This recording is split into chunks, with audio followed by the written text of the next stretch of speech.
All right, welcome back to the War Room. I'm here with Bert and Karsten. We got a almost full squad here today, and we're going to break down some both college and NFL football as we are almost to the promised land, gentlemen. It's here. We've waited so long. It's here. Too long. We are like 4 Pat days McAfee away. said it best. Pat McAfee said it best on game day this past weekend. He goes, finally, we're at that stage where we can actually forget about this, stop pretending about the sports we don't care about and actually pay attention to football. That's funny. Yeah, I realized when I was purposely watching NASCAR like playoffs, pre-playoff races, just sitting there with nothing to do on a Sunday. I was like, I need football back. That's when it's time for football to come back. I love when football season comes back, and then I'm just watching like NASCAR on like a random Tuesday when there's no football, like the replay of the race from Sunday. That's when I know my desperation is getting at its high. Anywho, let's open up with the college football world and all of the different conference realignments we've experienced. We saw an explosion of different things about a month ago. Across the Big 12, across the depth of the Pac-12. So, Bert, why don't you go ahead and give us just kind of a brief summary of kind of what's happened, really? So, in terms of, I promise I'm not going to spend a whole lot of time on conference realignment. It's kind of boring, especially considering that the season starts earlier this week, or literally 4 days away from now. But big moves would be Colorado moving back to the Big 12. Which is an interesting move, especially considering, it's Deion's first season as the head coach. You also saw Oregon and Washington, kind of two of the bigger names and still left in the Pac-12, move to the Big Ten with both UCLA and USC. And then you also have Arizona State and Arizona and Utah all moving to the Big 12 as well. That leaves Oregon State, Washington State, Stanford, and who else am I forgetting? In the Pac-12, I mean, we know USC and UCLA are gone. It's going to be Stanford, Oregon State, Washington State, and Cal. That's who I was missing. Was Cal. Yeah. Mm-hmm. Those are the four schools that have kind of been left in the Pac-12. Another interesting thing from an ACC perspective is as all those schools were moving, you started seeing Florida State kind of become a little vocal, saying that they might be interested in either readjusting some of the contracts in the ACC TV deals so that they could get more money. Also, or the other option B is to move conferences either to presumably the Big Ten or the SEC. So nothing is set on that. I think if Florida State is going to have to do something, they would have to pay $120 million to the ACC, or excuse me, not the ACC. Would it be NBC? Whoever the TV contract is with the ACC, they would have to pay $120 million, and they would have to pay something associated with grant of rights, I believe, which is a whole contract deal basically saying that the ACC is going to stick together through, I believe, 2036. So a lot of stuff is happening. A lot of chips have already been moved, and I think this would just be the start. I mean, with Florida State moving, Clemson is probably going to be in the conversation as well. That doesn't even bring up schools like UNC, North Carolina State. Notre Dame is an interesting one, and I guess we can kind of talk about them. Presumably, if I would assume that the SEC would very much be in the conversation with Florida State and Clemson. My favorite meme I've seen from all this realignment stuff is them showing like this mega giant of the SEC, and then they have this tiny little knight, and they put the Notre Dame Fighting Irish logo over it, and just put the SEC was mega conference SEC, and then just Notre Dame alone fighting it. Well, so the one thing with Notre Dame that's really interesting, and I guess kind of what's saving them is their contract with NBC. the fact that they have a contract with a big, regular TV channel, cable, I guess is kind of the term. They're pretty much happy to stay where they're at. They don't need to move to the ACC or the Big Ten or really wherever. And that's part of the reason why they haven't done anything yet is the fact that they have that contract. They're still going to be at a huge disadvantage money-wise. I know. So here's an interesting thing, just with the ACC. If the ACC were to stick with the current way it's set up now contract-wise, I believe per year Florida State and Clemson would be getting about $30 million less than all the SEC schools. In the course of 10 years, I guess through 2036, when the contract is set to expire, that puts, I believe, Florida State and Clemson at a deficit of just over or under about $500 million compared to all the other SEC schools. Yeah, they might need to get out of there. And that's I guarantee you, Florida State is talking to lawyers. They are going to try to get out of that contract. And the minute they get the opportunity to move leagues, they are signing with the Big Ten or they are signing with the SEC. Mm-hmm. I mean, that would be huge if for we look at the school in the South.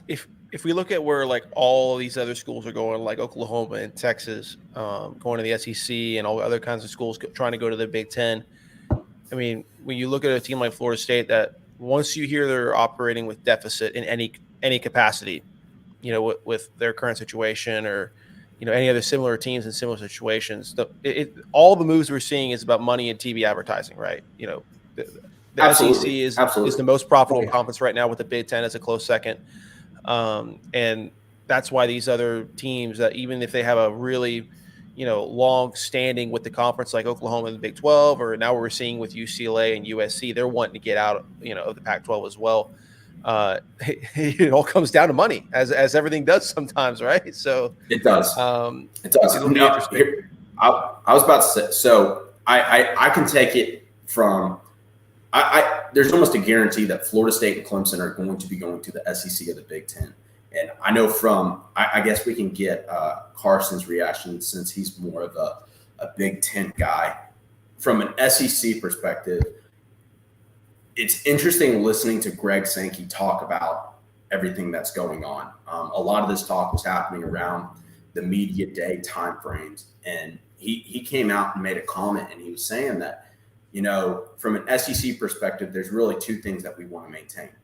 And those two things are regionality and the level of teams.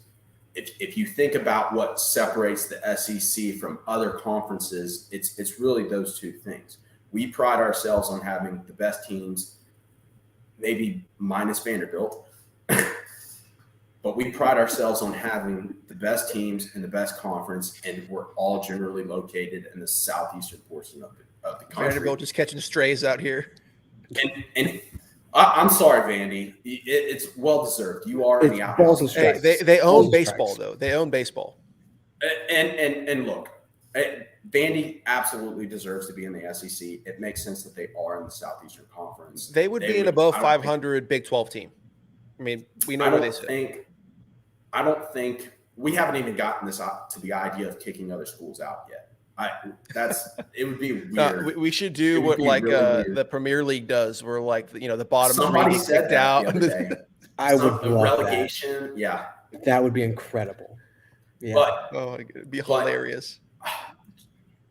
From my perspective, at least, from a regionality standpoint, Clemson is located in South Carolina. You already have an SEC school in that state. Same thing with Florida State. You already have the Florida Gators there. It makes sense that those two schools would be interested in the SEC. It seems to fit all the criteria. So as a Mississippi State guy and an SEC guy, I'm interested in those two schools. I don't know if I'd be interested in a UNC or a Miami or maybe a Virginia, maybe. But at least Florida State and Clemson, I think, fit the bill very well for the SEC. Well, the last question I have on this topic in particular is, and I guess I'll start off with this, is what each of us think like is one of our favorite moves that we've seen across the different conferences. What team moving from one conference to the next is your favorite? And for me, honestly, and this is I don't have any kind of like statistics to back this up. I'm just really happy that U of H is now in the Big 12 and they're in a Power 5 conference, because they're a team that has been in the top 25 and won bowl games against Power 5 conference teams. You go back like 8 years ago when they had Ed Oliver, and many other good talents that were drafted. They were competing with the best of the best per se, in some of the Power 5 conferences, winning upsets in bowl games. And at that point, I was like, these guys deserve to be out of the AAC and into, some kind of a Power 5 school. And they were trying. I mean, they couldn't do anything more of what they were trying to do than get in the break into the Big 12, but the Big 12 would not let them in. And by that, I mean certain teams that are now leaving really wouldn't vote to let them in. And that all comes down to recruiting. Every other school that's outside of Houston does not want the one school that's directly in Houston to be able to start recruiting as a Power 5 conference and have that to market them with. And I just think they've been a school that has been worthy of being in a Power 5 conference for the longest time. So I hope they do well in the Big 12. I hope they shake things up. And I think they're going to have, aside from the fact of just, maybe some of their student housing locations and whatnot, I think they will have a good time having boots on the ground in Houston, where so many 5-star prospects come out of. I think they'll have that advantage with them. So, Karsten, of the moves the other people moving you from the conference to conference you've seen, do you have a personal favorite of yours? Are we talking about moves that have already been made or to be done moves? Either one, honestly. Okay. Sure. Go for it. Either one. I'm going to piggyback on that one first. I like the U of H one. I also like the UCF one and the Cincinnati one. I think both those schools have also proven themselves a little bit. But the one that I'm really excited about, and I think I'm the only one that likes this move in this part of the country, but I like the UT to the SEC. I like it a lot because I grew up watching the UT A&M games. We go to them every year. And I'm excited to have that back. So that's my favorite one. And I think everybody at A&M is pissed about it because now there's another SEC school in Texas. And everybody at I don't know. I've heard a lot of UT people also mad about it because they're the big fish or one of the top 2 fish in the conference they're in. Now they're going to have to, reprove themselves again and potentially be at the bottom. But I don't know. As a fan, I'm excited for that. So I agree with you in the fact of I am very excited that the rivalry game is actually back. I wish the 2 schools could have just scheduled it as a non-conference game for the last, freaking 10 years. Yeah. But I will say I'm pissed that they're going to the SEC purely because they just want the money and the marketing. And more importantly, the reason that they're in that position where they need to go there for the money and the marketing is because, they pissed their own bed and now they want out of it because, 10 years ago when, A&M and Missouri and all these other teams would basically, I grew up with half of A&M's games being only available on radio.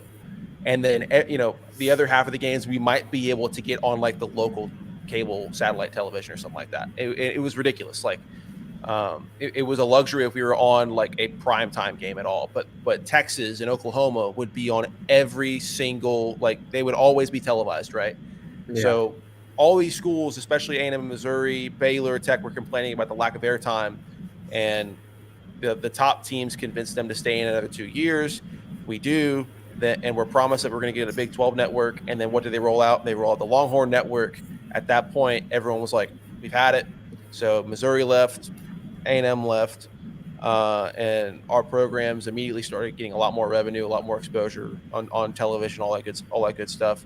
And since then, we've just seen a decline somewhat in the Big 12 conference as far as where they sit at the table in the Power 5 conferences, and also just particularly the two teams that bring in all the money, Oklahoma and Texas, they've had, Oklahoma has had some really good years. They made the playoffs, I think once or twice, maybe twice. Not winning any championships, but Texas has been on mediocrity. They did get a top 5 win against Georgia, which is great for them. But from the long-term perspective in regards to where they were about 10, 12 years ago, like I think it was 2009, they went to the championship with Colt McCoy, give or take, might be off 1 or 2 years. 3 years before that, I believe they won the championship when they had not Jamal. Was it Jamal Charles? Might have been Jamal Charles or Ricky Williams, one of the two. No, Ricky Williams is too early. I think it was Jamal Charles. Anyway, they had one really good freaking running back. They were playing against USC, I believe. Beat him in that regard. But anywho, in the Mac Brown era, they were like one of the consistent, top 10 programs, just like Penn State was at that time. And ever since that, the move of A&M leaving. Along with Missouri, and before that, I think Arkansas was even one of the first teams to leave.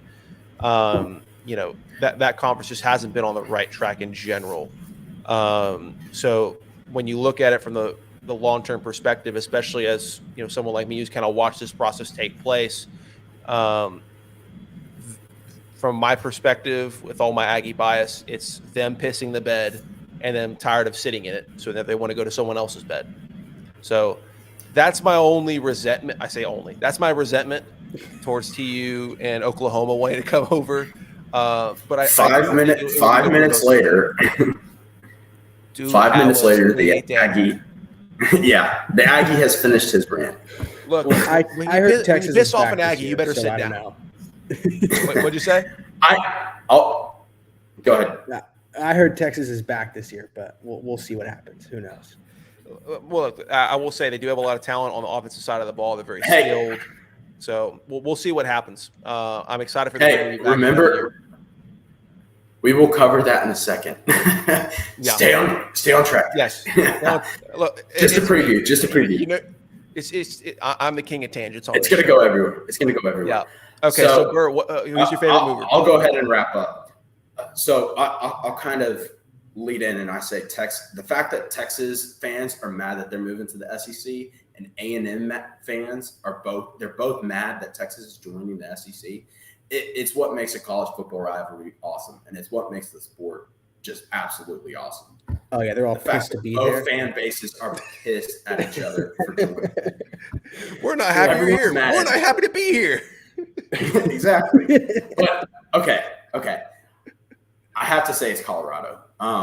Colorado moving to the Big 12. So with Texas and Oklahoma leaving, there's a big power vacancy in the Big 12 right now. And with Deion moving to Colorado from Jackson State, it gave them a lot of opportunities to get a lot of good recruits. And now you're moving to a conference that there's kind of a vacuum at the top. It puts Colorado in a really good situation to have a very successful program for years to come. And I mean, let's before Deion was there, I mean, this was a school that was winning just a couple games a season in a not so great conference. I mean, you want to talk about a complete 180 in a matter of a year and a half. You got to give your hands to Colorado. You really do. Yeah, I mean, we'll have to see where their actual, play on the field comes out to. But you look at their roster, they bulked up pretty good as far as their general skill talent for sure. I think the question for them is, do they have the line play to match? Well, that's even a that's Big 12 level conference. I was about to the Big 12. I mean, it's not the SEC. You're not going to have a bunch of big old. I mean, it's not even the Big 10 either. I mean, when it comes to offensive line play in the Big 12, it's just not the same. If you're able to get the ball out, exactly. I mean, there's a reason why. There's a reason why when Texas and Oklahoma play, it's called the Red River Shootout, not the Red River Brawl. Yeah, that's true. That's a good point. And I will say the one team that I think was the exception last year to the traditional style of football was TCU, who they're opening with. And that was just because they had a really talented defensive line, which, of course, their defense was, they're still missing, there's still a missing persons report for them in regards to their play in the championship game. So yeah, I was no one gonna can say find them. the O-line was not there. Neither was the defense in that championship game. So yeah, so but just statistically, in regards to who they were playing, their defensive line was pretty good at getting pressure and whatnot, and that was what I thought would give them an actual chance in the championship game. And as we found out, it was they didn't show up. They're still trying to find them. So here's my question. So I guess we're kind of switching gears a little bit here, but if there's do we see TCU in the Big 12 being the same team that they were last year, or do we see another team that we like better in the Big 12? I didn't think TCU was that dominant last year. I agree. They were kind of – it was almost like every game was like a fluke in some way. Like they kind of had a little bit of luck, a little bit of, some pizzazz to it, but it wasn't like they were just walking away with these games and it was like, oh yeah, they're in so I don't know. I think if they could build on it, maybe, but if they did the same thing they did last year, I think if there were a couple of minor mistakes, they don't go undefeated last year up until that last game, or even they didn't even win the championship game for their conference. But yeah. I agree 1,000%. I think TCU benefited from a weak conference. I mean, the big guys in that conference, were really kind of out of play for the whole season. Texas wasn't in play. Oklahoma wasn't in play. Baylor kind of maybe. But I think that story has kind of changed a little bit this year with Texas. We saw what they did against Alabama last year. I really think that Texas has kind of gotten into their groove a little bit under Steve Sarkisian. I could see how Texas could benefit kind of like TCU did last year from that weak conference. Kansas State might pose a threat. I think Texas Tech as well. I've kind of heard that they're on the come ups a little bit. But generally speaking, if Texas comes out of the Alabama game in week 2 with a win, you really have to like where that team's going in terms of the college football playoff. Yeah. Yeah. Heck, if anyone beats Bama, especially early in week 2, right? That's huge. I think TCU last year was unique in that they had a lot of defensive line talent, and they did have a fantastic wide receiver core. Their top wide receiver got drafted in the first round. I believe he went to – I can't remember. I'm not going to act like I remember. But their top wide receiver went in the first round last year. He was an absolute stud. I was surprised he didn't get picked earlier in the draft than he did. I think he went like mid to late first. And they had good running back talent. They really had everything you needed in the offensive side of things. They just, I would just say, their defensive line was talented and skilled, but just not. They just couldn't pose up to an offensive line from the SEC. And, when your average yards per carry is 3.5. Sorry, what? The national championship is proof of that. Yeah, look, when the other team's average yards per carry is 3.5, you really can't. You're not. You can't. Yeah, what are you going to do? You're going to put 9 in the box and they're just going to throw to a wide open receiver? What are you going to do? All I can say is have your nose tackle eat a ham sandwich. That's all you can do. So, but I do think in regards to how they compete in the Big 12, they have that advantage of what we saw last year was they were able to create a lot of pressures and sacks and turnovers because their secondary was also talented as well. But they did lose Travius Hodges-Tomlinson to the draft as well. He's now playing with the Chargers, I believe. Yeah, the Chargers. No, maybe not the Chargers. I could be tripping. I can't remember. I want to say it's the Chargers though, because obviously that's where his uncle played.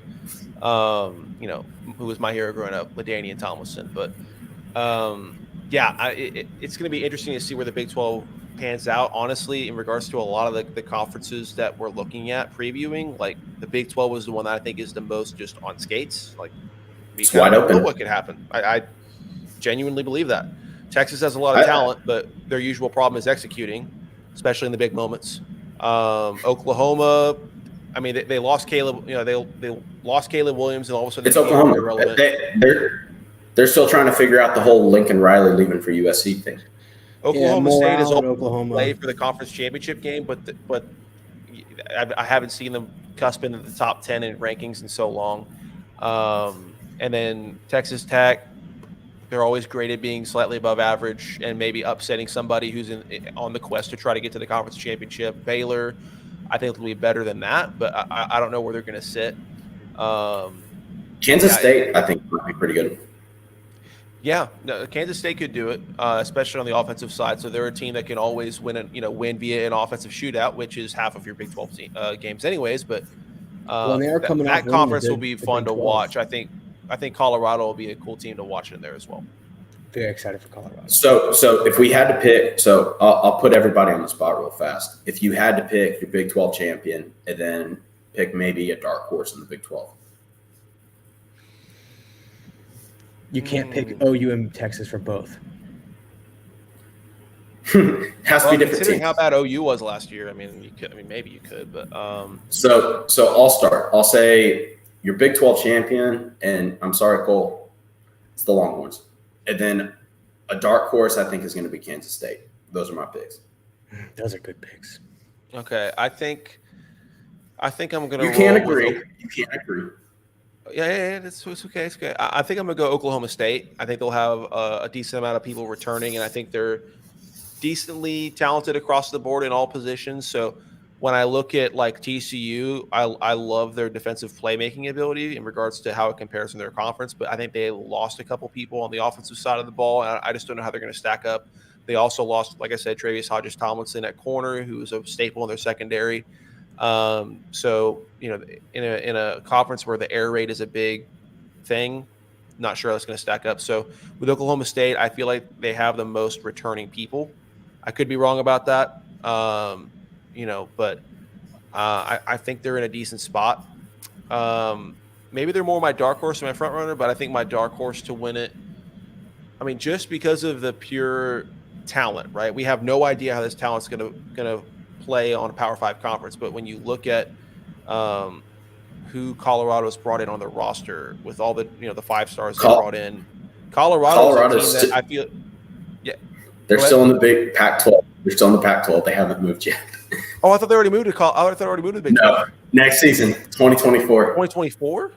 Conference realignment is weird, man. Bro, I'm throws everything absolutely tripping. Yeah, okay, well then that's why they're playing TCU game 1, because I was like, wait, conference play doesn't open up yet. Okay, that's why it's weird. Yeah, bro. Okay, so I'm tripping. Okay, so then my other dark horse. Oh goodness! Wait, you thought Colorado was there and you weren't going to go with them for championship?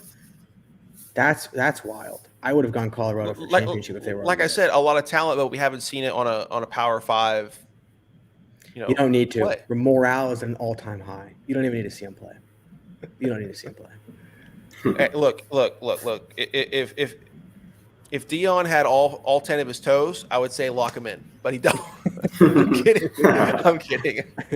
I heard he had a big surgery with that, and I hope he's doing all right. I think he's wheeling around the scooter during practices, so he seems to be getting there. He's got a bicycle.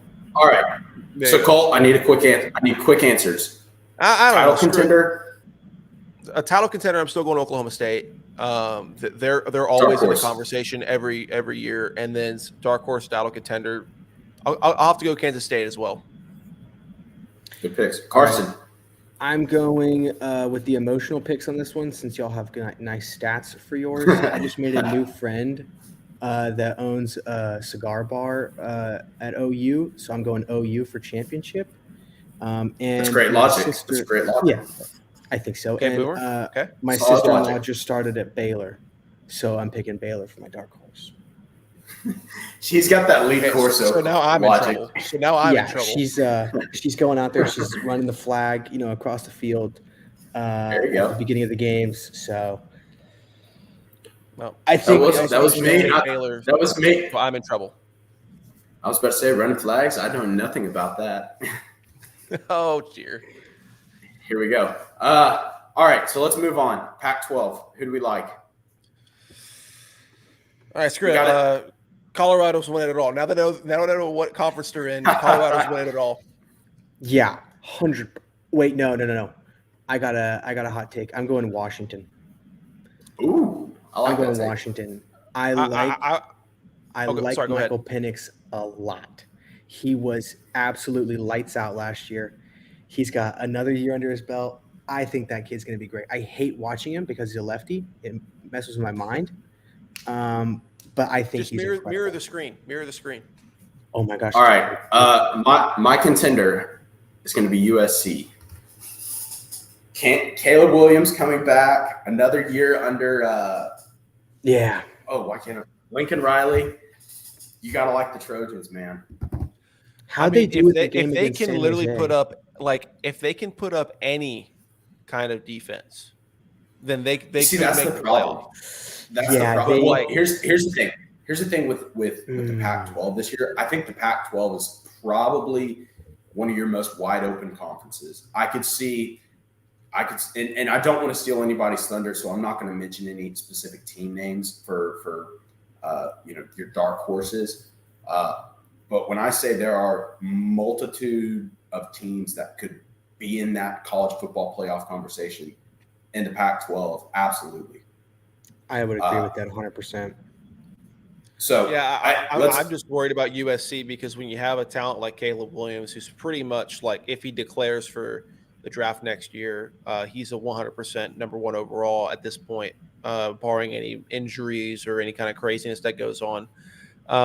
When you have a talent like him and some of the skill talent you have there, I mean, you have when your number 3 wide receiver is the son of Jerry Rice, that means you have a really freaking stacked offense. Okay, let's just put that out there. Okay. So the defense on top of something to think about. Look at the score the game they played last weekend. I was about to say that San Jose State puts up 28. So when you have a team that gives up 28 points to San Jose State, I mean, pun intended, they can kind of appear to be a Trojan horse. That's fair. That's fair. Another thing you have to consider is it's week 0. A lot of times, these are the first opponents you've seen all season long, from summer camp to fall camp to everything. Yeah, the problem is they're not coming out with a good base to begin with because they gave up I don't know how many freaking points to Utah where they lost to them last year. And I'm sorry, was it Utah State? No, I think it was Utah. It was Utah. No, it was Utah. Yeah, and which is a team that I was going to mention later, but that's fine. It's okay. You didn't steal my thunder or anything. Well, you took USC for my front runner, so okay. I'll say USC, but Utah is the dark horse. Utah's a dark horse. I like that. The question I have with Utah is it's going to depend on their quarterback. Is Sam Rising fully healthy? He injured himself, or he was injured in the Rose Bowl last year against who was it? Penn State. Penn State. There you go. They lost. I don't know if you noticed that Utah lost. They did lose, and that part of the reason is because they didn't have Cam Rising. But if Cam Rising is healthy, I think the Utes could be very interesting to watch. The question is going to become is are they going to be able to handle the Pac-12? Because now there's a bunch of teams out there. Yeah, Pac-12 is stacked. All right, Karsten, dark horse.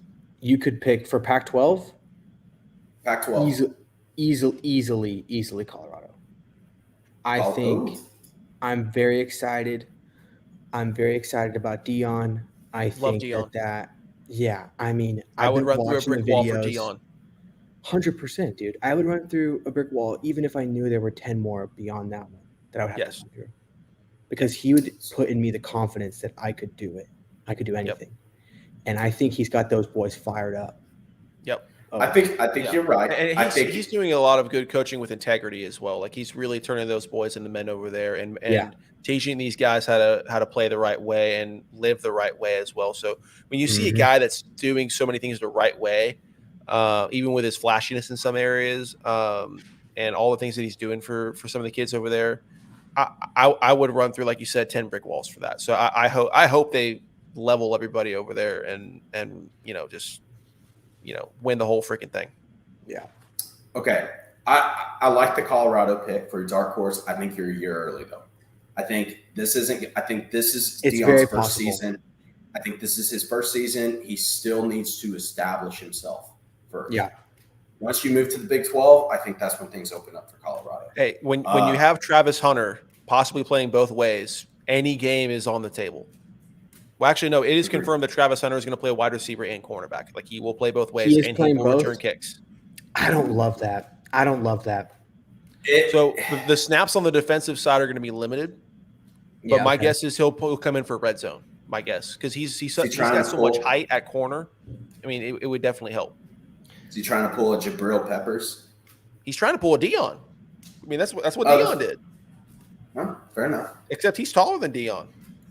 So, and I think Shedeur Sanders at quarterback, he could end up being a pretty good ad. I just think that's asking too much of a player, especially in a Power 5 school. In today's age of football, I just don't know if it's possible.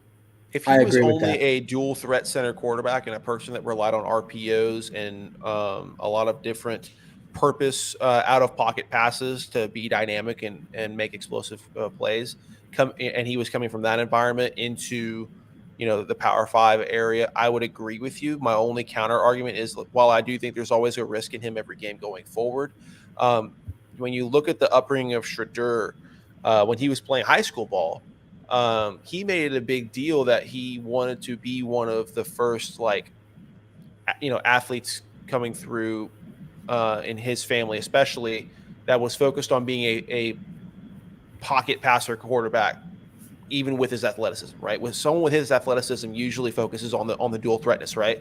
Have the arm strength to chuck that sucker down the field and have someone run under it, but really more rely on the slants for when you're in the pocket, and then out of pocket, more downfield, because your athleticism is going to open up those doors a little bit wider for you.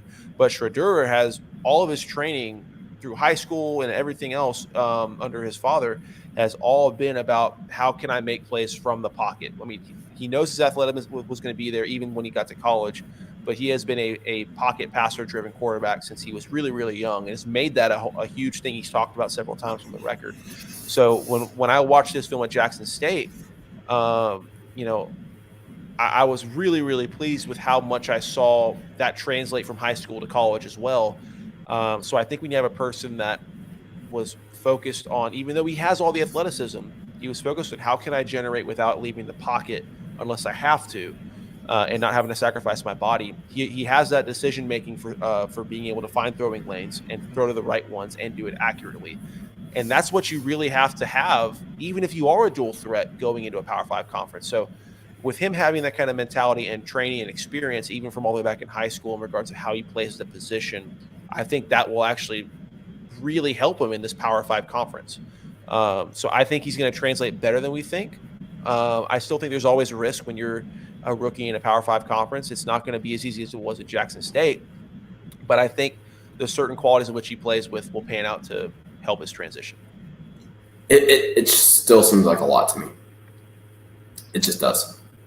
All right, for myself. Really? Believe in Bo. Okay. Believe in Bo.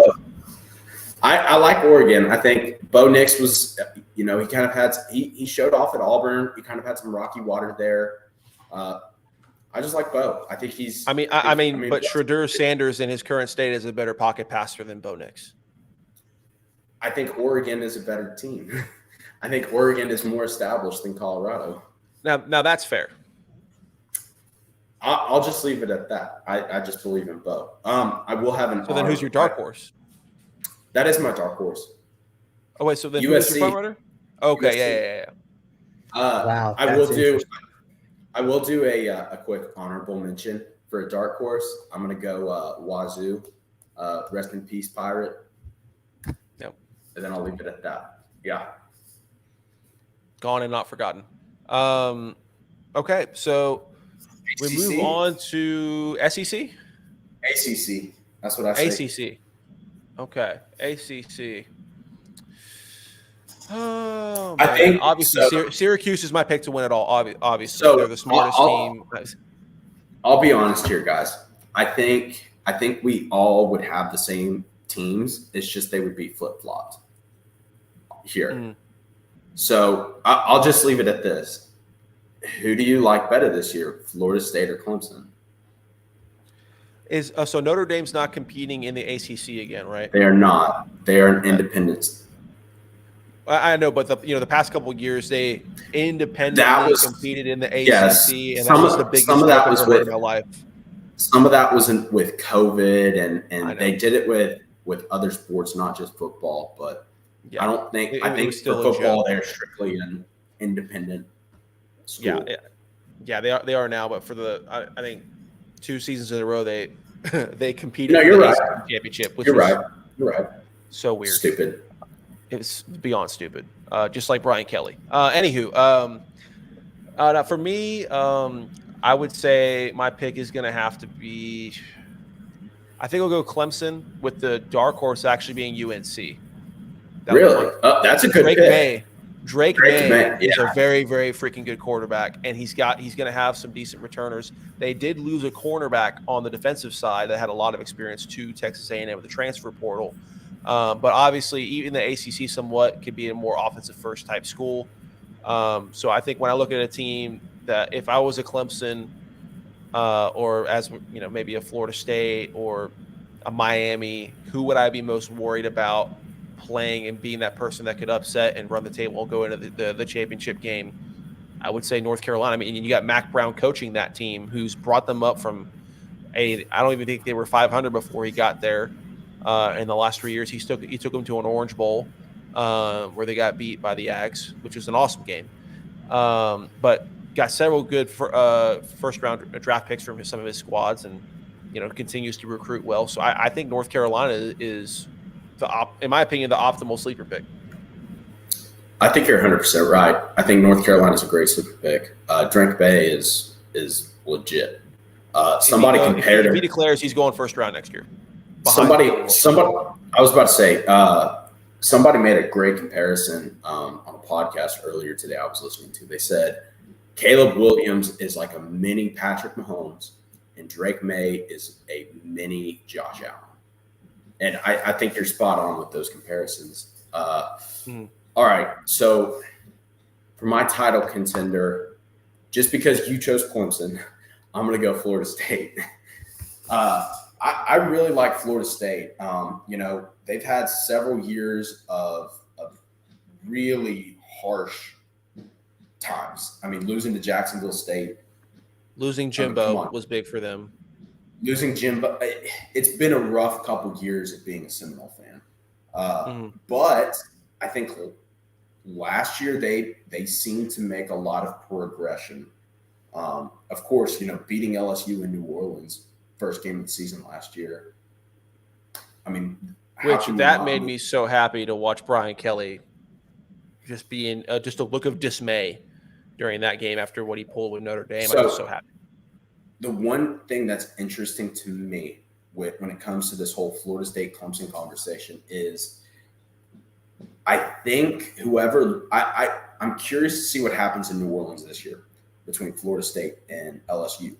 Because if Florida State loses that game and then they turn around and have to go play Clemson in Clemson, if they're able to pull off one of those games and then win the ACC, I think there's a legitimate chance that they should be in the college football playoff. The problem becomes is if you lose both of those games, then turn around and win the ACC, I don't think you're going to get in with 2 losses. No, especially coming back from those is tough too. Yeah, like losing both those and then also still winning the ACC, that'd be hard. It is tough, but you would say Clemson would win that game at Clemson. It's hard to beat a team twice, so I don't know if it. I mean, crazier stuff has happened in college football. I mean, we've seen 2 lost teams make it in before. We saw Notre Dame when they were playing in the ACC. They lost to Clemson, and then I think they got to play them again. Yeah, they played them again in the ACC championship game and beat them the second time or something like that, and then made the playoff that way, which was the biggest joke I've ever seen in my life. But still, we saw that situation play out. So I'll take Florida State. I like them. For a dark horse, I like UNC, but just to put another team out there, just from where they were last year compared to this year, I think Miami is moving in the right direction.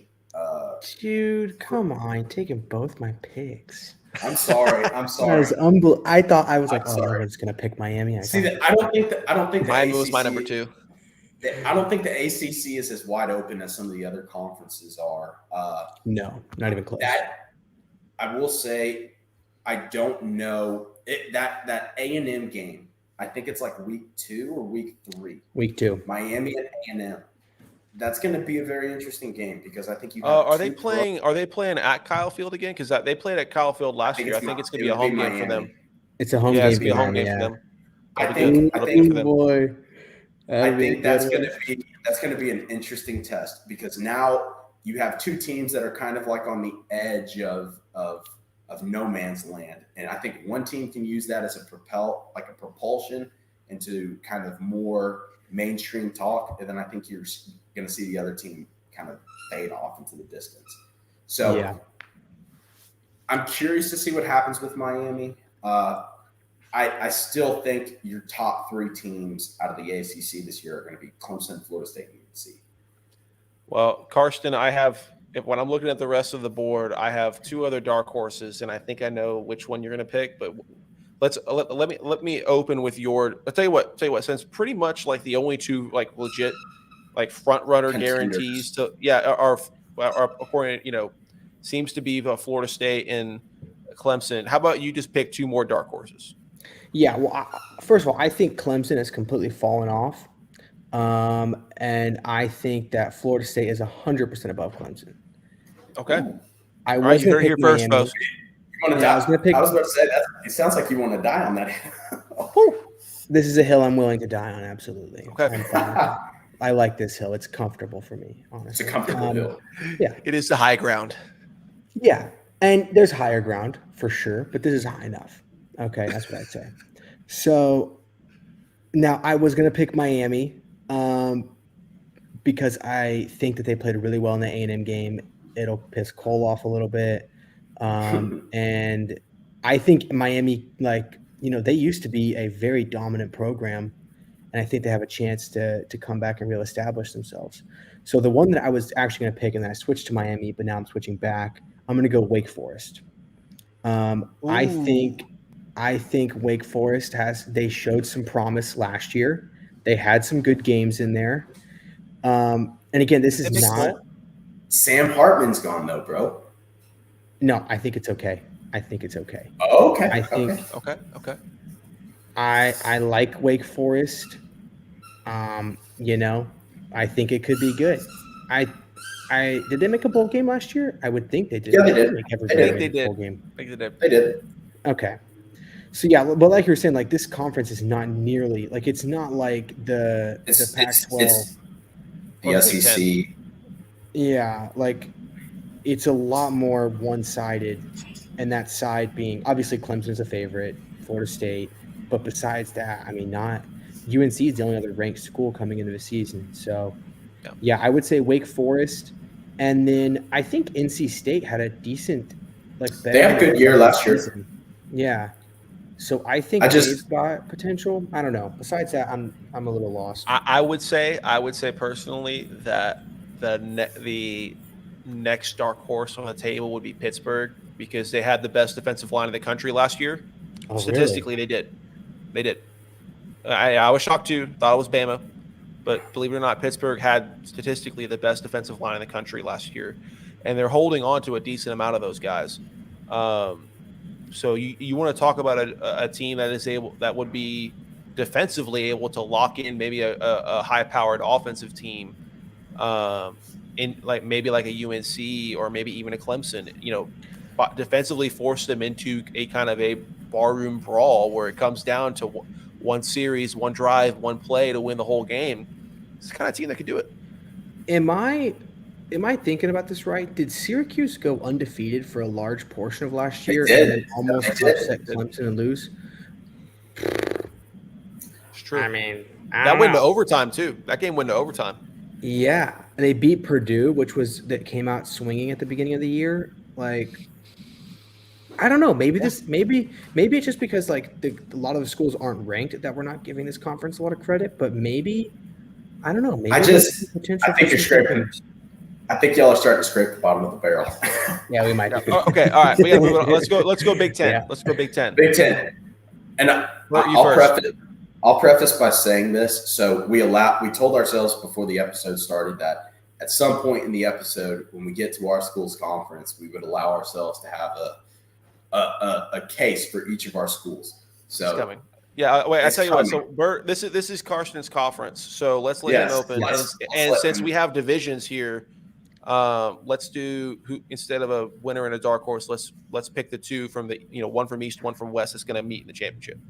Okay, I like that one. So I'm gonna go. So okay, Big Ten is tough because the top 3 schools are in the East, right? You've got Ohio State, Michigan, and Penn State all in the East. The West, it's kind of. I'm not going to say it's not as good, but it's not as good. There's a school in the West that's worth mentioning. I would say the two that I'm going to start with the West. I'm going to go Iowa. I like Iowa. Iowa's been decent. Purdue obviously was better last year. I'm going Iowa. And in the West. In the East, I'm going to pick Penn State. That's my school. Shocker. And I would like to see them win, but I think we've got a good team. We got this new quarterback coming in this year, Drew Allard. Which is something that y'all have needed for a little bit. We've needed it for a little bit. Clifford, he's felt a little fragile to me throughout the years. He's gotten a lot better, right? We had a great season last year. Obviously, we didn't beat Michigan and Ohio State, but he was good. And I don't know, Drew Allard. You've got another really talented running back too. Oh yeah, we got the 2 running backs that were freshmen last year coming back again. Very, very good. Yeah, so I'm rooting for them. I think they're going to do great. I mean, for context, ladies and gentlemen, he is a Penn State graduate. So, yes. So it's a bias pick. Bert and I aren't the only ones with biases here. Right. Everybody's biased in college football. Whether they say they're biased or not, everyone is. Yeah. Biased on who you like and who you hate. Okay, so let me give my 2. Let me give my 2 on this. Sorry. You're good. Let me give my 2 on this. I'm hopefully won't steal anything you got. I think I'm going to take Michigan to win the East. I look, the Harbaugh suspension I think is only motivation for them. but keep in mind, for the first 3 weeks, he's going to have. Harbaugh's going to have his dad as the assistant head coach. Big play. They're playing nobody. They're playing nobody those first 3 weeks. I know, but just still huge advantage. He's going to be able to have his dad on the field. He'll be able to give him a phone call and relay the calls onto the field with him still being suspended. It's going to be perfect. It's going to be perfect. Yeah. Okay. Hardest. You want to talk about a big brain move? Send out your dad out there that's 90 years old with Alzheimer's to be the assistant head coach and tell him to hold the phone. I mean, it's going to be great. So Michigan's going to win the East.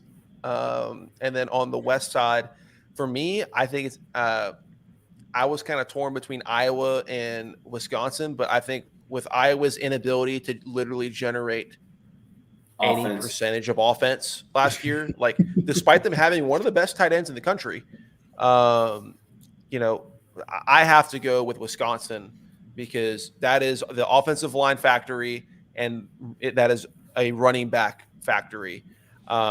So in the Big Ten, you got to be able to run the ball so that you can, consistently open up some play action passes and stuff like that. I think the question with Wisconsin is going to be their defensive side of the ball. But if they can at least be subpar with that, then their offense, I think, can keep them in any game. So I kind of have them to win the West and punch their ticket in that way. Kohl, I'm mad at you, man. You took both of mine.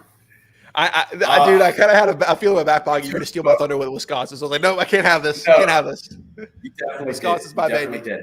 I will second everything that Kohl said about Wisconsin. But when it comes to this is the real topic of conversation when it comes to Big Ten. So I guess I'll talk about it. It's really a 3-team toss-up.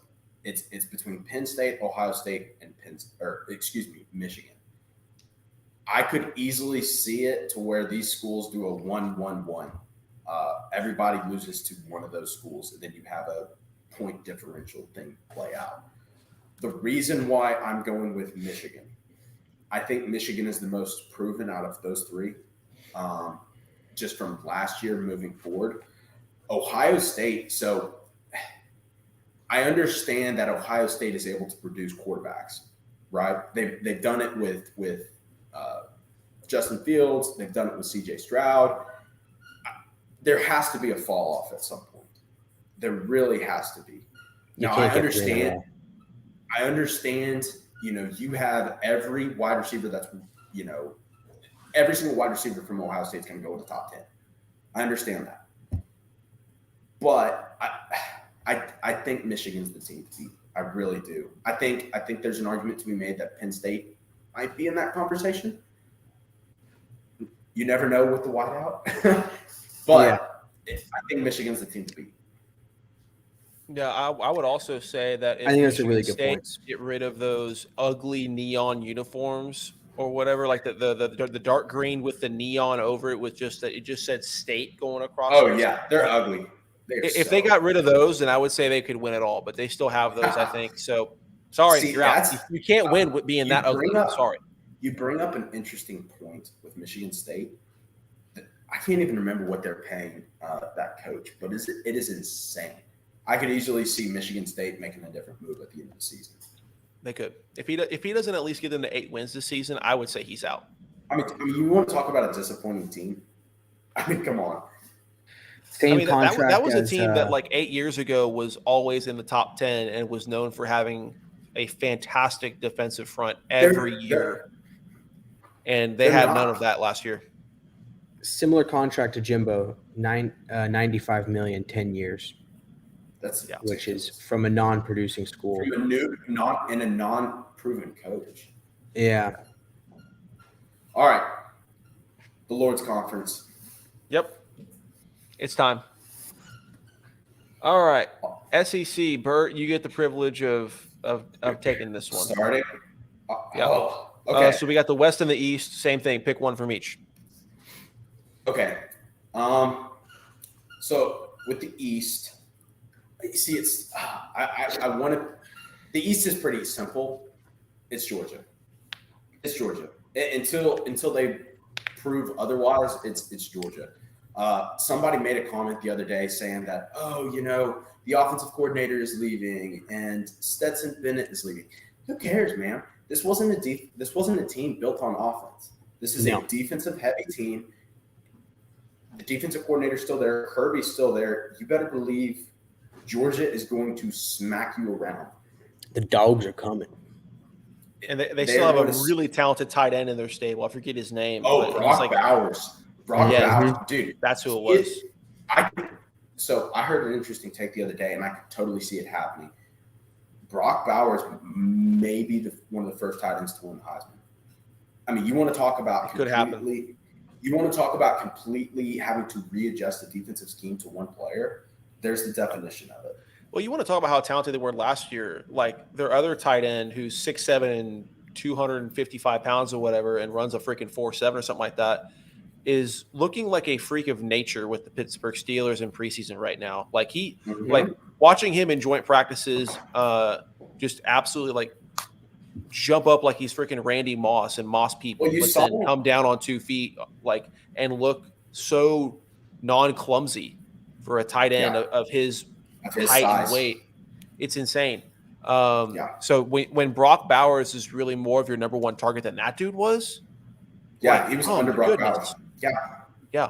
He was really, I mean, it was kind of 1A, 1B, but still, he was kind of the 1B, just for the record, in my opinion. Brock Bowers was the one who was making all kinds of crazy plays in the playoffs last season. With him returning, I think the main question is can the quarterback deliver?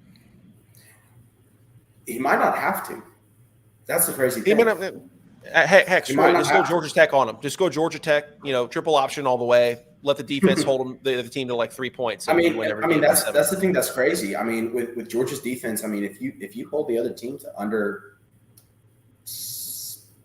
10 points a game, which is very doable with that defense.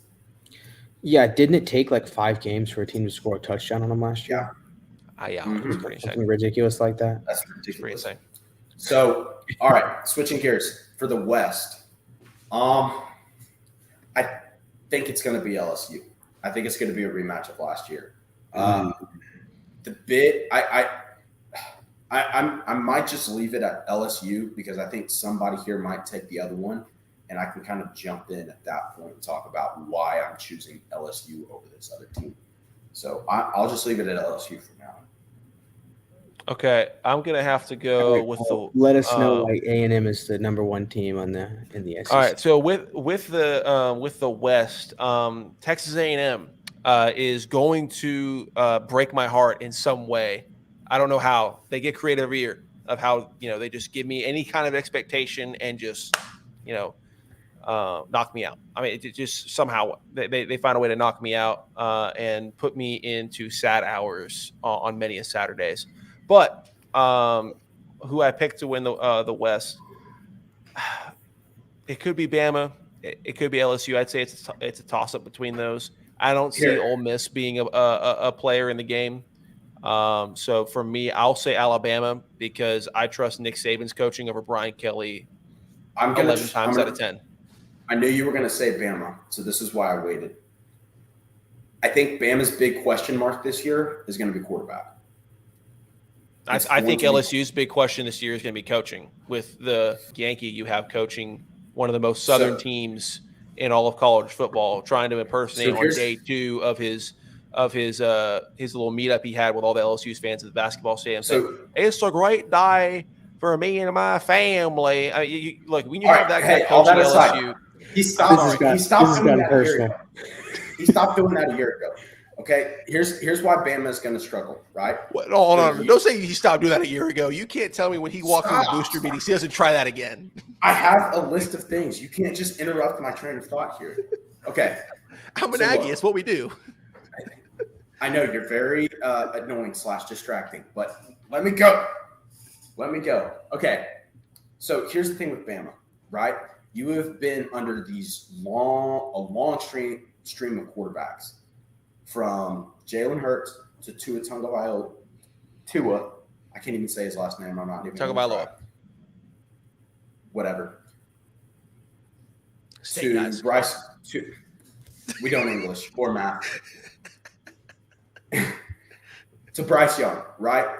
All of a sudden, you do not have that stable quarterback position, right? So you have to change your whole offense up.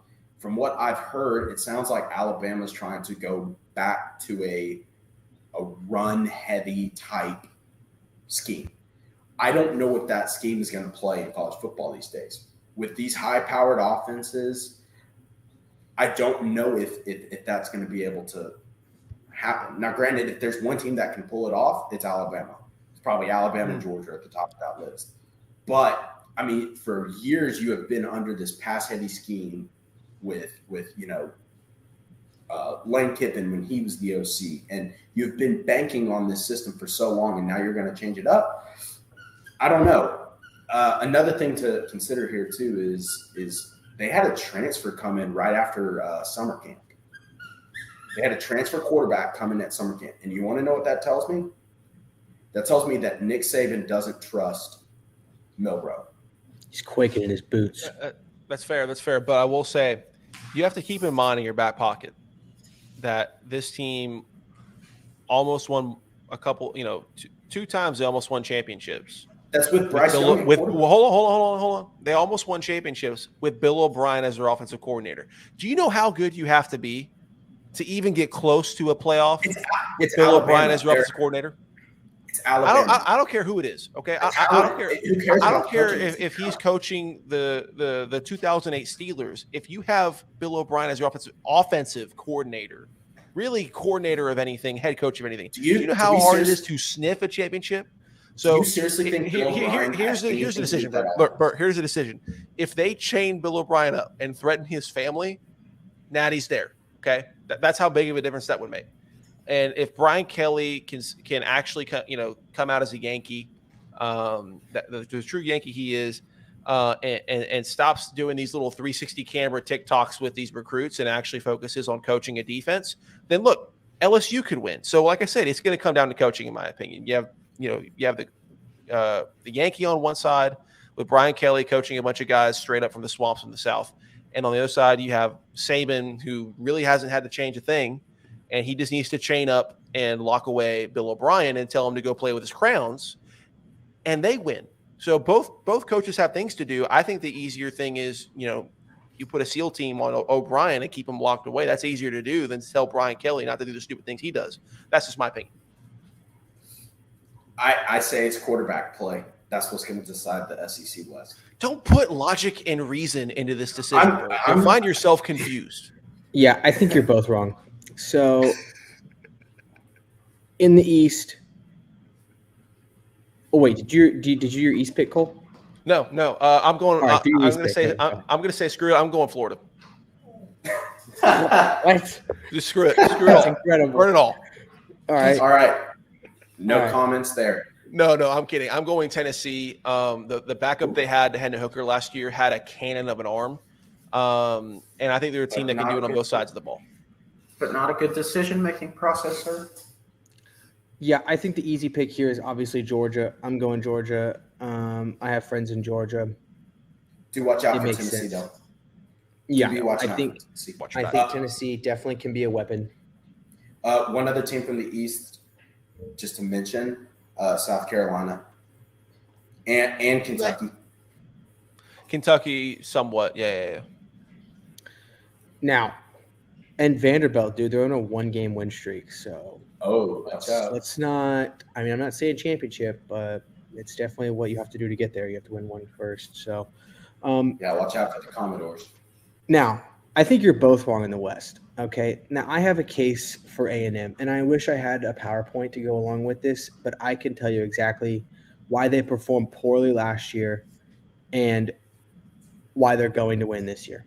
Karsten, before you even get going, this is why I'm so happy to have you on the show, is that someone else can bring in some kind of positive A&M energy. Yeah. Now, I am quick to throw this energy out the window. I know. Okay? But I have it right now. So are the Aggies. So don't – listen. It's this easy. Okay? It's that easy. It's that easy. It really is. It's that easy. So unfortunately, it is. Yeah. Here we go. Okay. I think it comes down to leadership. Okay. Do they have great coaching? Kinda. We've definitely seen some promise from Jimbo.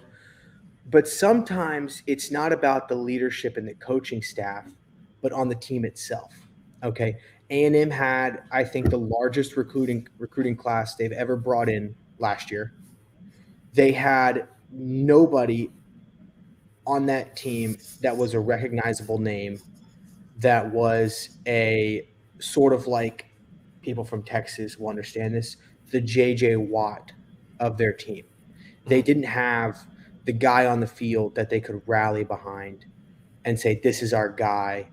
This is our, guy who's been here for a couple years, and he's going to bring the new guys. The only person they had was Aniyah Smith, and he got hurt in the Arkansas game in Game 4. So that was a huge blow.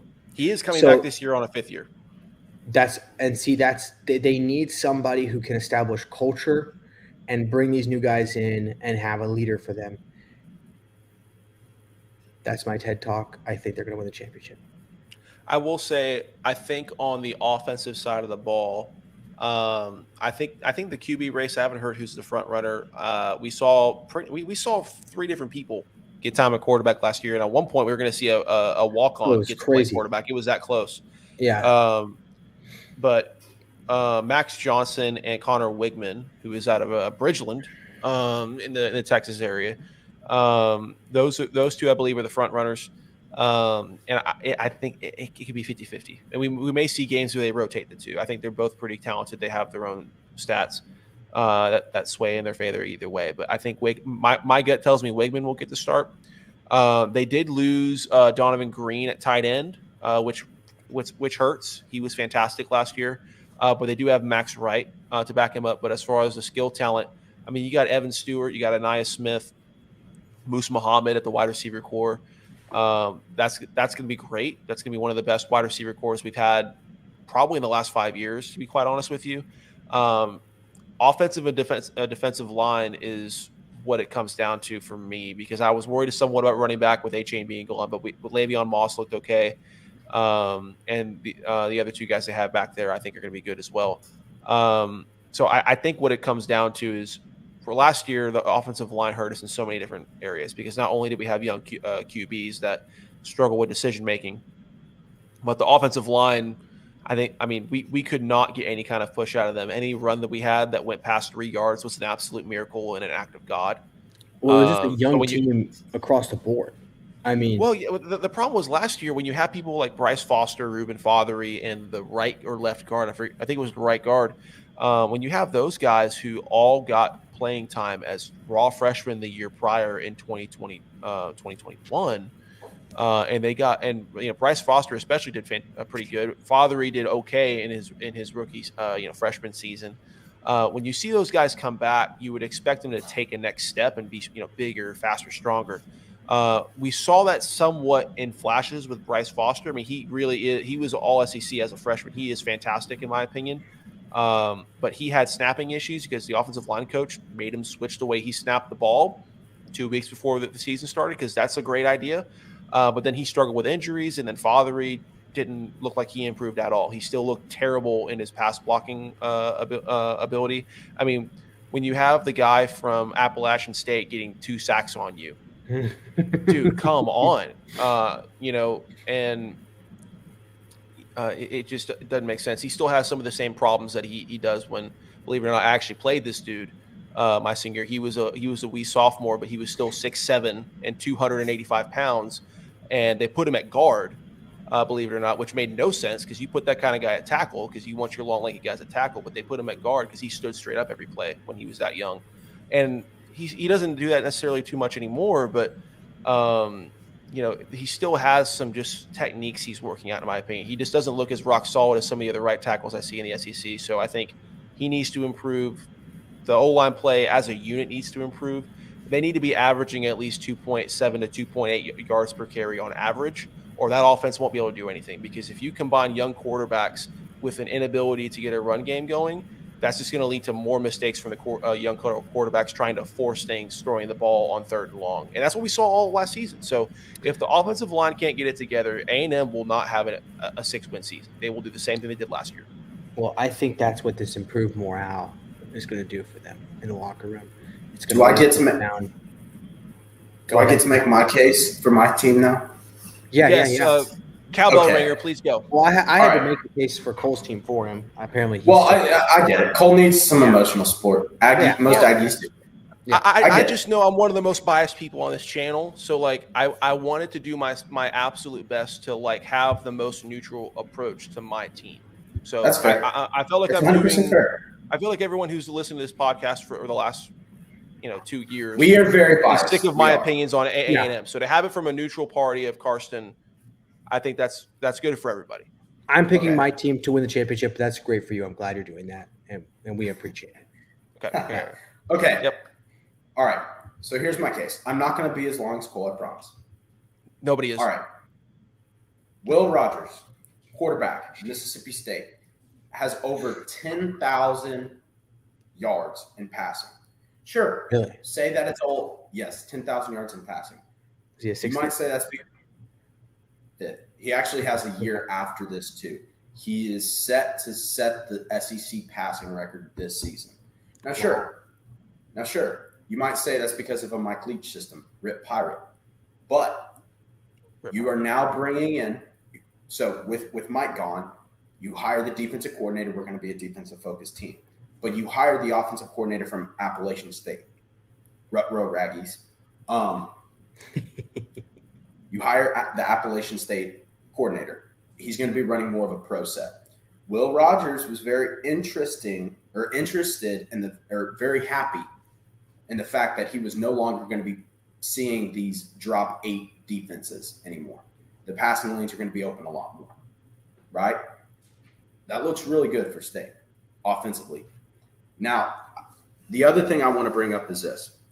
I just want to list kind of the levels of, or the years of our players, our starting 22 players, right? Okay, this is offense, mind you. Senior, redshirt junior, sophomore, graduate senior, redshirt senior, graduate senior, senior. That's offense. Yep. Defensive geriatrics out there. Defense, redshirt senior, redshirt freshman, graduate senior, redshirt sophomore, graduate senior, graduate senior, graduate senior, senior, graduate senior, redshirt junior, senior. Mississippi State is very experienced, guys. Mm-hmm. I don't know if that's going to attribute to on the field, but I don't know. You're looking at a team that went 9-4 last year. All I'll say is I know what the other side of this looks like from A&M. The last 4 years, A&M has been 65 to 70% freshman and sophomore, and it's hurt. So from this side of things, I think for Mississippi State, two things. One, I think the experience absolutely helps you, especially on the line, on the offensive line and defensive line side of things. Especially I will say, a conference like the SEC as well. Yeah, 100%. I think the pro set, however, can help and hurt you. And here's my reasoning for why. Well, I do think that in regards to like Will Rogers' play, I think it'll make the decision making lightning quick for him with all the different variables he's had to look at with drop rate coverages and just the air rate in general. I think he'll be one of the most efficient passers in the SEC. Just from his decision making alone, it'll be so much easier for him. But with that comes the fact that if I'm a running back at Mississippi State, I have over the last 3 years since Leach has been there. If I was a running back at Mississippi State, I had the same usefulness as an English translator for an English speaking person. I don't know what they'd be doing there. So hold up, not necessarily. So a lot of the passing yardage in the Mike Leach air raid system, when you're dropping 8, usually what ends up happening with that and what we use to combat that is we do a little curl route out in the flats. And so or you do a little halfback draw or something like that. I get it, but like your biggest, baddest running backs, we're not going to go to that school for a certain, I totally understand. So they may be a little thin on that area, but hey, I mean, now that they have the new system and they've been public about it, you never know. But I will say the counter argument I would have to them going away from Leach's system is the one thing that I think you would have to agree in just seeing how a team like A&M has lost to them over the last couple of years is A&M could go out and beat a team that was higher ranked than y'all, like Arkansas, or we'd get a win over like Bama. Literally, we did that the week after we lost to y'all, and everyone would just be like, "What the heck? We couldn't beat Mississippi State." But we go out and we beat a team like LSU, or we beat a Bama, or we beat an Auburn, we beat, whatever. And the reason that I absolutely hated any week when we were going to play y'all is because of the way y'all play offense. Everyone has to play you differently, right? I mean, there's no other team in the SEC that demanded drop 8 coverages, right? No one else does that. No one else.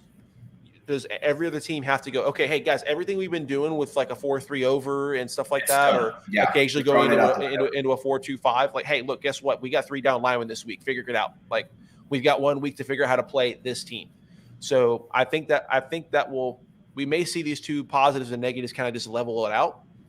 And it may just come down to game with them. But I think I'm going to tell you the one advantage you'll have with that old system is everyone had to play all differently. And some teams like A&M couldn't figure it out. Other teams like Bama could get by. But I'm going to tell you one other thing. And I know we're spending too much time on the team at the bottom of the SEC West.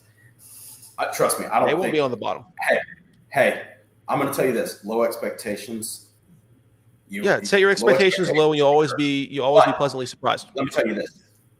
Kohl had a very interesting point. In Mississippi State's offense in the past 4 years under Mike Leach, what has been happening up front at an offensive line position? You're pass blocking. Mike Leach is literally telling these guys, grab them by the shoulder pads and fall backwards. Now you're telling the team, hey, I want you to be more aggressive. I want you to run block. We're going to have to get a push up front.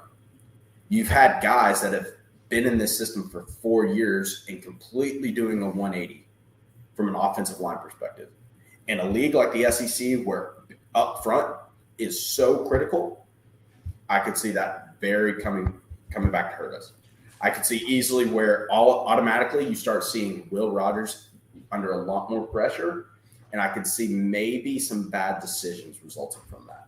So what I'm hearing, if I'm the Mississippi State offensive line coach, is just by force. Like, this is what's needed to win in the SEC. If this is the kind of scenario you're talking about, I name all of my starting offensive linemen Kyle. We have them practice by punching holes in sheetrock, and we drink 3 Monster Energies before every game. That's the only way you can counteract that. I'm sorry, you've got to put the aggressiveness in there first. No, that's what matters. You got to get by in SEC in some way. No, it's interesting to see how we're going to react to that complete 180, right? It could be good. We have a lot of experience, but I don't know. Who knows? Same. Got to name all Kyle. That's the only way you go through with it. You got to put the aggressiveness in there. All right. So I do have one question, and I know we're kind of running a little bit long, so we might not be able to talk NFL today. Yeah. But this is a very interesting question, and it involves A&M. So here's my question. I go into the future, and I come back and I say that Alabama loses to a Texas team this year. What Texas team is it? I mean, well, Texas is still in the – well, yeah, Texas plays them this year. Texas is playing them. Well, Texas is playing them in Bama this year, right? It is in Tuscaloosa, but it is week 2. Yeah. A&M has to play them at home. Or am I wrong about that? It is at Kyle Field. Yeah. We play them at home this year. Last year we played them That's at Bama. Correct. I would go with A&M just off of that. Every time we have beat them, it's been – well, actually, we've had better luck. Manziel beat them on the road. Manziel beat him on the road, and then we pulled off the miracle. Okay, so you take Manziel out of the equation. The only other time we beat them is at home. You pulled off the miracle. Yeah, that was a straight it's up. Always a miracle. Any time we beat – both times we beat Bama was when it was an absolute miracle. When we had our more talented teams didn't cut it. But I would say because of that alone, you'd have to give the edge to Texas A&M. And I think they have – I think they'll have better defensive line talent to try to keep them in the game, but I think both teams have a pretty tall hill to climb. No, I think you're 100% right, and I think you're 100% right with the fact that both teams have it's Bama. Let's be honest. I will say though, and look, this is me really swallowing a large pill here and taking all of my bias and like chucking in the dumpster for like 5 minutes. I do think Quinn Ewers is a Quinn Ewers. Sorry, Ewers. I don't care. I'm not going to pronounce his name right. Quinn Ewers. Who cares? I do think that he is a more experienced and better quarterback than anything A&M will be able to roll out this year. So they have that advantage on the offensive side of the ball. But when they're down Bijan, that's going to hurt them. So I am curious to see what happens. The fact that Texas is playing Alabama in week 2 is very interesting to me. I honestly feel like that plays in more in the advantage of Texas than it does Bama. I think it does too, because you look at week 1, what does Alabama have? Some cupcake team that no one's ever heard of. I don't think you're going to be able to get a whole lot of answers at quarterback in that first week. Exactly. So I think, like I said, Bill O'Brien, if Bill O'Brien is not locked away in a cage, he's capable of losing you any big game. So here's the thing though. Right. So you have those quarterback questions still kind of lingering about that Alabama offense. You're still trying to establish an identity as Alabama. Right. What are we going to be offensively? Then you have Texas come into town, a very experienced team. Sure, you lose Bijan Robinson, but running backs are very replaceable, especially in today's age of college football. Or football in general, excuse me. Yeah, NFL have that problem too. Yeah. You might be able to make the argument, Bijan was a once in a generational type talent. You can't replace a guy like that. Okay, sorry for technical difficulties. Let's keep talking about Texas versus Bama. So again, you're looking at a team with Alabama that still is going to have a lot of question marks at quarterback coming into week 2. You have Texas coming to town with a very established quarterback, a very established identity. I think if there's a team that might be able to nip at Bama really early in the season, I think Texas might be the better option as opposed to an A&M. So in regards to that question, who's more likely to beat Bama this year, I think it's going to be Texas. Sorry, Kohl. It's fair. I mean, it's fair. We have a lot more questions to answer across the board after last year than Texas does. So, we're a much younger team than them. So it's fair. Absolutely. All right, Karsten, same question. Okay. I'm bringing the stats on this one, boys. Oh, boy. Oh, shit. I'm taking Texas. Historically speaking, you're not going to believe this, but Texas is 7-2 against Alabama. Okay. That's fair. A&M is 3-12 against Alabama. Yeah, but how many of those games against Bama were during the Nick Saban era? Hey. That is not. Yeah. Were the wins all in the 1900s? Because Bama was not that dominant until. This is Karsten's time. This is not how this works. I'm just saying, the Bear Bryant era was great, and then there was this huge gap, where they were just kind of every now and then they were really good. But I mean, the stats are the stats, and those are the stats. Okay. Now, I will also add, last year, Texas almost won. Bama only won by 1 point. It wasn't like a blowout game by any means. And yeah, so I think it's going to be Texas. So you're saying that by a literal 3.7% difference in win-loss records, Texas that's the deciding factor. I don't know where you're getting the 7 number from, but yeah. Oh wait. Hey, don't mess with the numbers. Texas was 2 out of 7, right? No, Texas has won 7-2. Oh, 7-2. Okay. 7-2. A&M 3-12. Okay. Yeah. No, I got it straight now. No, that's not 3.5%. That's a way bigger difference. It's a big difference, and he's an Aggie who doesn't number. Yeah, I can read and write, but I can't do numbers. Okay.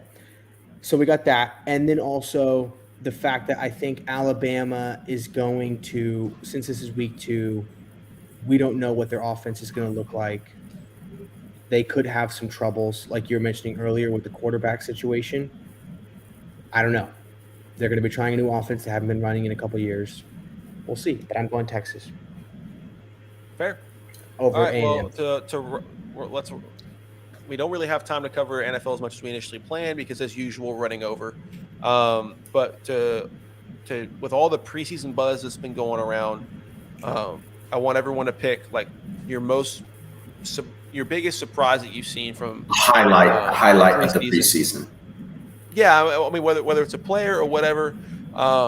For me, I think the most obvious answer as far as the most potential to be a huge starting contribution when it was completely not expected at all, as far as being on the starting squad, I think it's got to be Tank Dell. There's a close second that I'll see if one of you guys point out, especially at the same position for a different team. But Tank Dell, I think, has the opportunity to go in and be the best slot receiver for the Texans. And he looks like he's going to be the yards after catch king. He's also going to return kicks. He's a home run hitter, but also, he's not any kind of liability in regards to the being a reception receiver as well, because he gets so much yards after catch. So I think he could be a very, very good weapon for the Texans, and that was a huge surprise for us. Yeah. So I'm going to piggyback, and I'm going to say, staying in the same state, I'm curious what the Cowboys are doing with Trey Lance. I get so the question is this, right? It all revolves around Dak, right? So if you look at the Cowboys from a team perspective, they are a very complete team. Defensively, I mean, you have Micah Parsons there. You have Trayvon Diggs. You go ahead and you add Stephon Gilmore. Defensively, wide receiver. Exactly. And, I mean, you go in with CeeDee Lamb. You lose Dalton Schultz, though. You lose Dalton Schultz, but you have Tony Pollard back there at running back as well. Zach Martin just signs his deal, so you'll have him.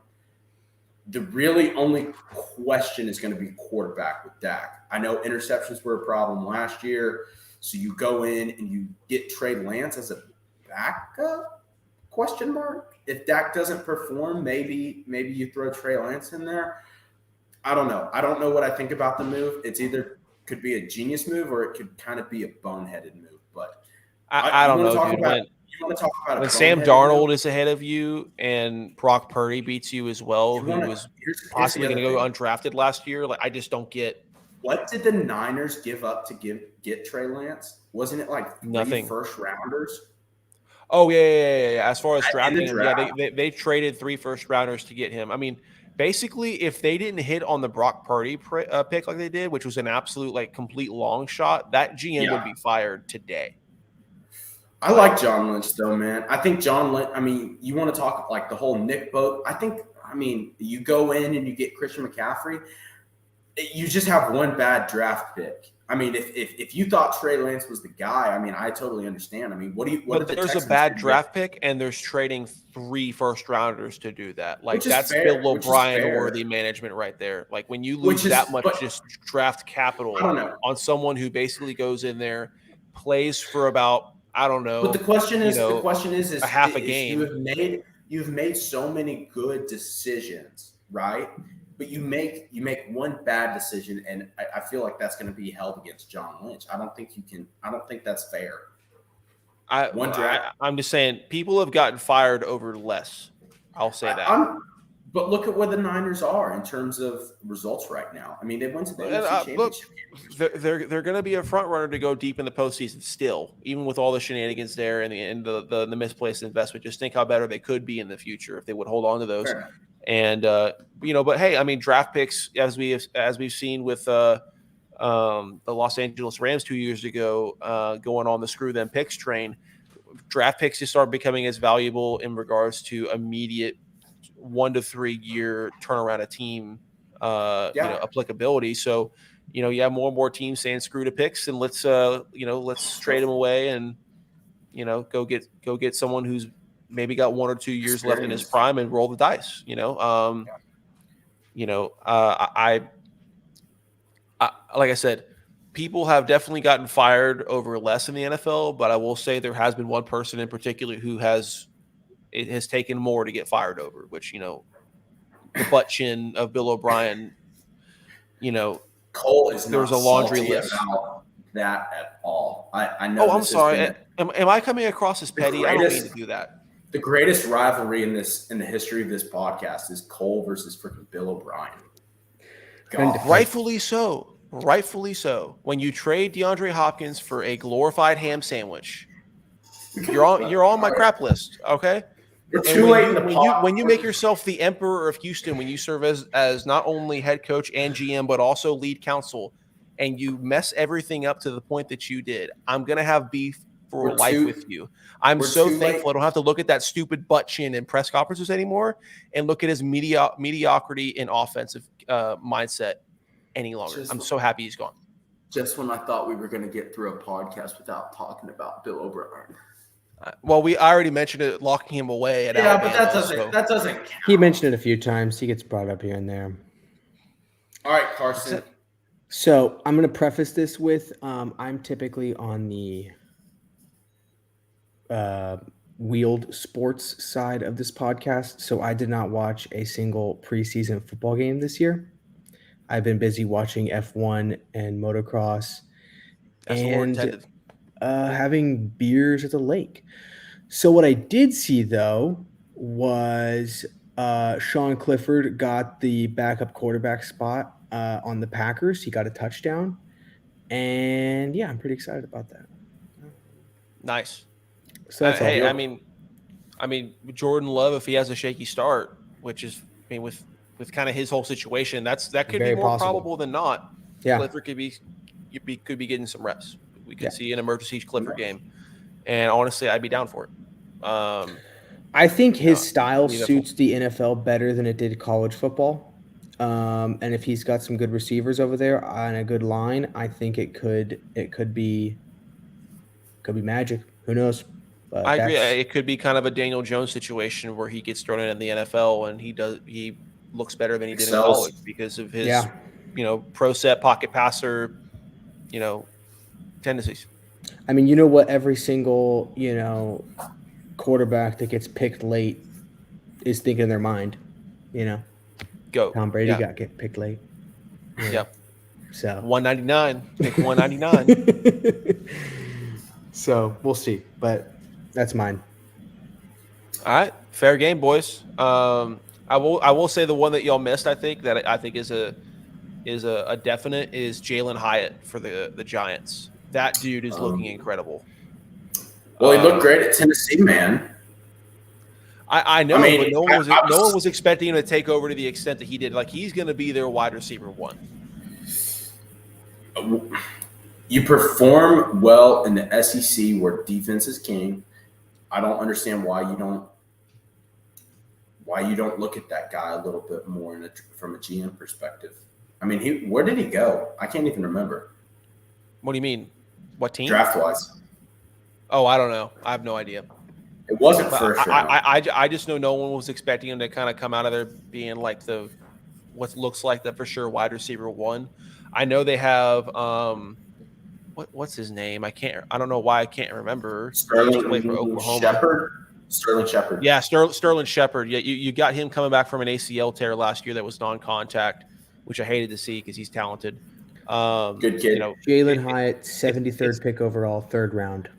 Yeah, so you've got the 73rd pick versus Sterling Shepard for the wide receiver one spot, and I think with Hyatt's kind of size and in combination with speed, I honestly think that your 50-50 ball guy is going to be Hyatt over Shepard. Shepard is going to be your move the chains guy, and I think Hyatt's going to be your home run hitter, and he'll have a little bit more ease in being able to get separation for passes using his body as well. So I think it's going to still be Hyatt for who's like the true wide receiver one, but I wouldn't want to live on the difference. I think it's going to go to Hyatt though. 2 SEC boys. Well, not Shepard though. He was Oklahoma. He played there with Baker Mayfield. They're the SEC now, man. Okay, SEC. no. I'm not having this. You don't get lumped in the SEC by what's all it right. Called? I don't know. Fair enough. Sorry, no. Fair enough, but agree to disagree. Okay. With that being said, Karsten, I can't wait to do the next football segment with just you and me alone at a predestined time. So that way I can get rid of this heresy I'm hearing from my friend down on the lower screen here. But it's been a good episode. Yeah, Karsten, we gotta keep bringing you back on for some spicy takes on the stick and ball sports as well. This is something we've been trying to get together for a little bit, and we promise we're going to be uploading more. Life has been crazy. Yeah, for everybody. Between graduations and weddings and all that stuff, it's moving, lots of happenings, lots of big events. But yeah, so we're gonna get this. This is gonna take a little bit of editing because I don't know who is plugging in 8 different things into one outlet. But since I've sat down to record this, the power has gone off twice. So that's been fun. So I have some video editing to do. But after this, in another couple of days, Karsten and I are going to get off a F1 episode covering the Dutch Grand Prix, which is pretty interesting as well. So for you motorsports fans, catch that later this week.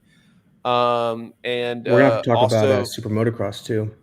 That too. Super Motocross playoff is in 2 weeks. September 9th is going to be the start of that. Super excited for that. That's actually what I'm looking forward to the most in regards to motorsports over the next couple of weeks. Yeah, I'm very excited for that. Yeah, I mean, it's going to start off over in North Carolina with a split starting gate, which is going to be really cool. Really? Anywho, but on top of that, we're also doing a TWR 2.0 inaugural first ever fantasy football league. We've got the league set. Everyone on this screen is in there. Thomas is not going to be doing it this year, but we got everyone else on the pod in there, and we've got a 14-man league. So we'll be going pretty deep, and we're going to be covering that as we keep going along. We're going to be drafting sometime next week. So I wanted to do like a fantasy football center podcast, but like with us being all in the league and everything, if we told everyone what our sleeper picks were, the people in our draft are going to start stealing them. So like I'm not going to have EK steal any more of my picks like he has the last couple of years. And I'm keeping my Excel spreadsheets hidden from everybody. but yeah, we will be covering that as we go along as well. So look out for fantasy football talk as well.